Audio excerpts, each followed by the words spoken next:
You know how some things just split the room? People either absolutely love them or they totally despise them. There's just no in between. Well, today we're diving headfirst into the world of fragrance to look at one of the most polarizing scents I've ever seen. Gumin by Tiziana Terenzi. Seriously, this one bottle has sparked 1,000 different opinions online. I mean, just look at this. On one hand, you've got people calling it a masterpiece that exudes class. And on the other, someone says it smells like a dirty pleather garbage bag. How is that even possible? How can one single scent create two completely different realities for people? That's exactly what we're going to try and figure out. So here's how we're going to break this down. First, we'll look at the Gumin enigma as a whole. Then we'll get into the battle of noses, what people think they're smelling. After that, it's the doppelganger debate. And then we'll check out its performance. And finally, we'll tackle the big one. Is it a masterpiece or a mistake? All right, let's kick things off with section 1, the Gumin enigma. We're going to unpack the controversy behind this single bottle. Okay, so right off the bat, let's be super clear. This is not a review. We're not here to say if it's good or bad. Think of Gumin more like a fascinating case study. We're trying to understand why. Why can one little bottle be an absolute dream for one person and a total nightmare for someone else? And really, that whole question of subjectivity starts with the most basic thing you could ask. What are people even smelling in the first place? Which brings us right into our battle of noses. So on paper, the official notes seem pretty straightforward. You've got some citrus, pineapple, orange, bergamot. Then there's this weird ozone note and a base of musk, birch, and sandalwood. Sounds nice, right? Well, that's pretty much where any and all agreement ends. And the biggest fight? It's all about a fruit. Okay, so in camp number 1, you have people who are absolutely convinced that pineapple is the star of the show. Like this reviewer says, it's pineapple heavy. For them, it's the main thing you smell. It's totally obvious. But then you've got the other side. This person says, I don't detect pineapple, like at all. For them, it's just pure orange from the moment they spray it. No pineapple whatsoever. It's just not there. And of course, just to make things even more complicated, there's a third group. This person describes it as just a whisper of pineapple. So, what is it? Is it the main event, totally absent, or just a tiny hint? This one single disagreement is at the heart of the whole Gumin mystery. All right, so moving past the fruit fight, we have that ozone note. Now, this is not something you smell every day. An ozonic note is supposed to capture the feeling of fresh air. You know, that smell right after a big thunderstorm? That electric, clean scent? That's what it's going for. And for some people, they absolutely nailed it. This person says they've never smelled such a realistic ozone note. They even compared it to the super specific smell of a room after UV lamp has been running all night. I mean, that's incredibly specific, and it's a synthetic note that's creating this very real memory for them.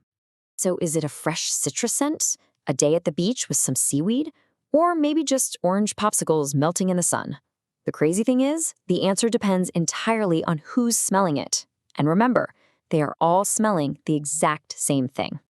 Okay, so it's probably no surprise that if nobody can agree on what Gumin actually smells like, they definitely can't agree on what it smells like. And that brings us to the doppelganger debate. Is it a copy, a competitor, or totally unique? You see 3 names pop up over and over again. You've got Creed Aventus, which is legendary for its pineapple. Then there's Creed Silver Mountain Water, which is more of a fresh, almost metallic scent. And finally, Xerjoff Mephisto.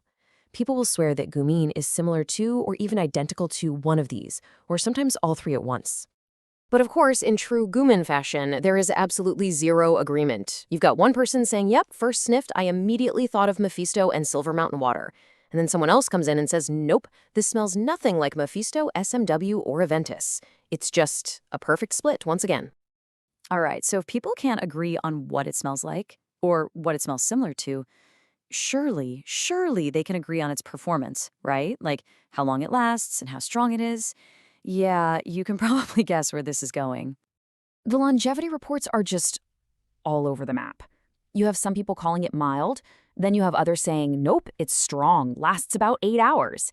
And then you get these wild claims that it's basically eternal. It lasts way past 12 hours, even after I shower. We're talking a massive, massive difference in experience. But I think my favorite claim, the one that really captures the beast mode argument, is this one story.